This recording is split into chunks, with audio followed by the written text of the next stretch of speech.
titre, enfin un petit peu, je vais élargir un petit peu. Certaines banques proposent des services de e-banking. L'administration est sur le point de se doter de tout un arsenal numérique, puisque en 2015 a été créée l'ANSSI, l'Agence nationale de sécurité des systèmes d'information de l'État, qui va mettre toute l'administration en ligne, qui va proposer des outils collaboratifs, des services aux citoyens, donc en ligne. Voilà, il y a beaucoup de choses qui se font. Pas assez, forcément pas assez, nulle part c'est assez, mais c'est un processus encore une fois. Donc, je pense qu'on est dans la bonne voie, il ne faut pas s'inquiéter. Pour le reste, l'intelligence artificielle qui vous a fait peur, comme je l'ai dit, ça peut être une menace, ça peut être une opportunité. Hier, vous avez lu quelque chose sur Internet, si vous l'avez cru, il y a une menace. Si vous êtes conscient du problème, déjà vous êtes protégé. Après, il y a quelques outils pour vérifier. Mais déjà, vous avez écarté une menace. C'est pas compliqué. C'est une vision de l'esprit. Il faut acquérir cette culture du numérique et il n'y a pas de souci.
Mais là, vous me parlez de la langue française.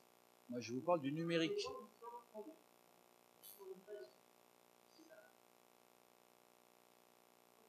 Ça ne sert à rien.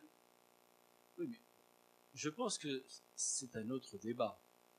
Je n'ai pas eu la prétention de vous présenter comment résoudre tous les problèmes de l'éducation, et en particulier ceux de Djibouti. Vous me parlez de langue française. Bon, je comprends votre problématique. Mais restons dans le cadre de cette conférence.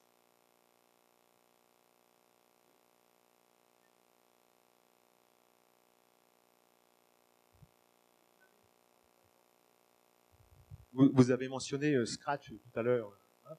Scratch a été développé au Media Lab au MIT par des linguistes. Et la linguistique est essentielle dans le codage. Donc, il y a quand même une relation très très nette entre la langue et le code. Et moi, à Djibouti, en tant qu'enseignant, j'ai des problèmes sur, justement, la langue. Et en tant que langue porteur de concepts. Et c'est pas un problème de Somalie, d'Afar ou de français. C'est un problème de maîtrise. C'est-à-dire que finalement, en Somalie, on peut très bien apprendre à coder en Somalie, c'est pas un problème. Mais il y a besoin de cet enseignement du concept. Et la langue est là pour apprendre les concepts. Et sans ça, on a du mal. Et quand même, à Djibouti, on se heurte un petit peu à ce problème-là.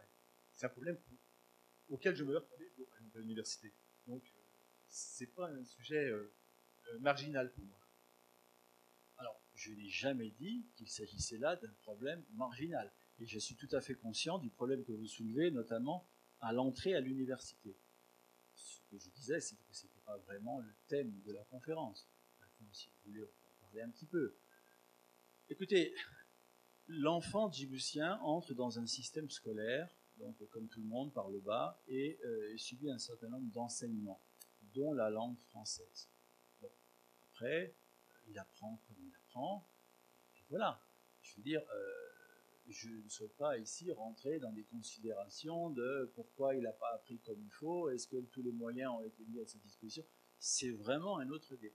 Mais vous avez raison, le fait est que des élèves arrivant avec le baccalauréat à l'université rencontrent beaucoup de problèmes de ce type. C'est un fait. C'est un fait, mais j'en suis désolé.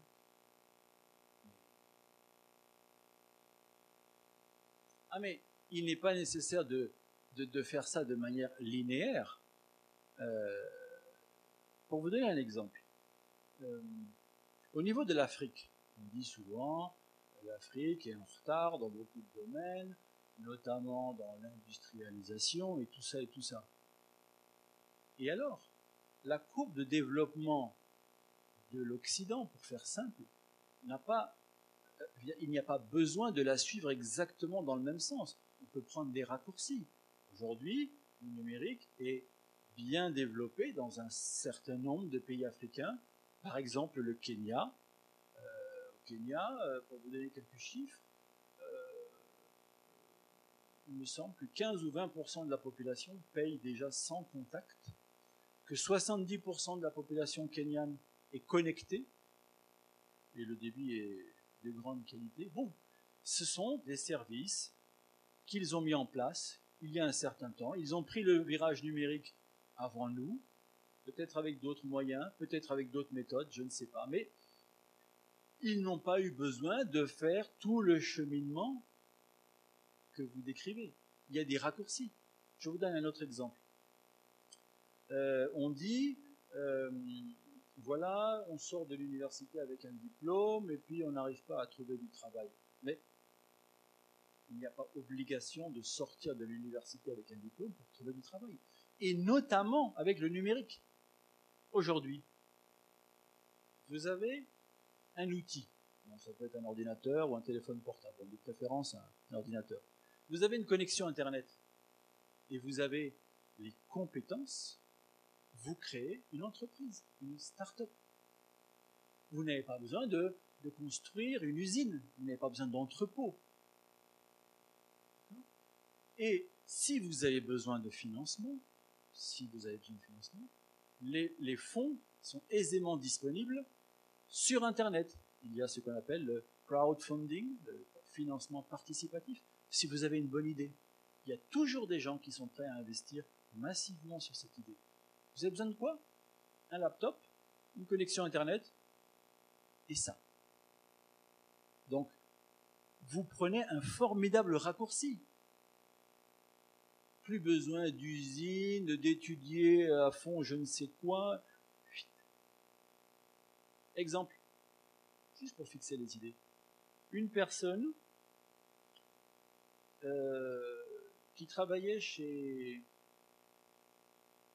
Yahoo, je crois, a quitté Yahoo et a postulé pour Facebook. Et à Facebook, on ne l'a pas recruté. Bon.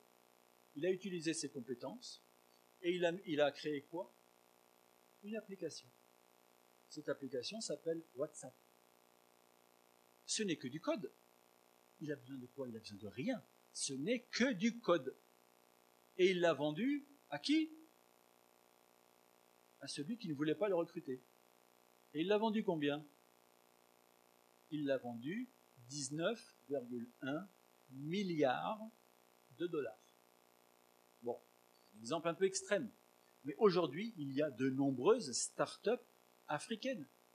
Il y a un Amazon africain qui s'appelle Jumia, je crois, qui se trouve au Nigeria et qui vend des produits dans toute l'Afrique de l'Ouest. Donc aujourd'hui, des compétences, un laptop, une connexion Internet, le monde est à vous. Il n'y a plus de barrières. Donc, effectivement, certaines barrières existent, mais vous pouvez les contourner totalement.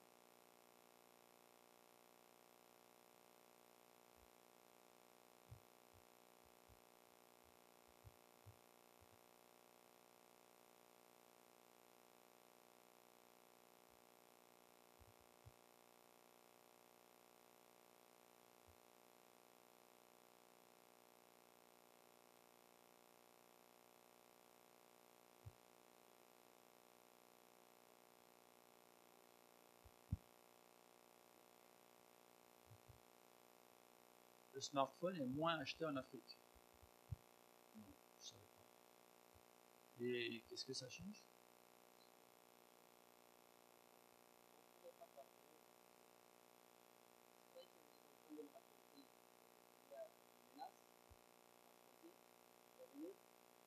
Et de nombreuses opportunités. Et surtout, il ne faut pas être pessimiste. Je crois qu'avec un peu d'enthousiasme et d'optimisme, tout est possible. La seule limite, c'est celle que vous fixez. Merci.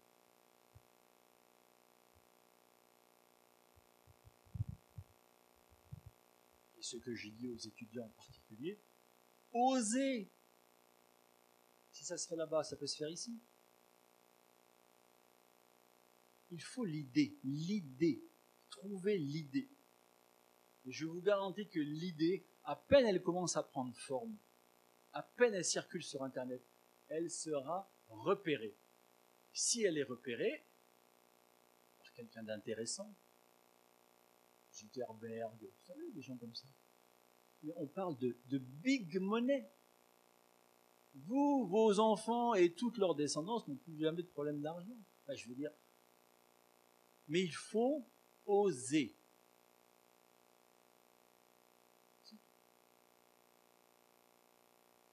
Alors, je ne vous ai pas dit, je répète, que votre diplôme ne sert à rien. D'accord ? Ne faites pas dire ce que je n'ai pas dit. C'est une condition nécessaire dans la plupart des cas. Pas toujours.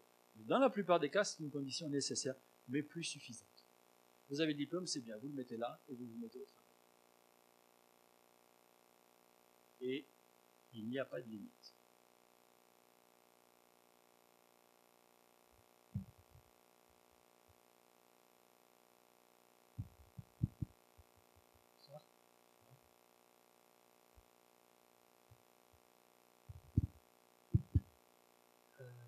Ma question, nous, en tant que physicien, tout d'abord, on n'est pas enseigné. L'enseignement n'est pas parfait, je dirais. C'est-à-dire, il faut avoir, pour développer, soit développer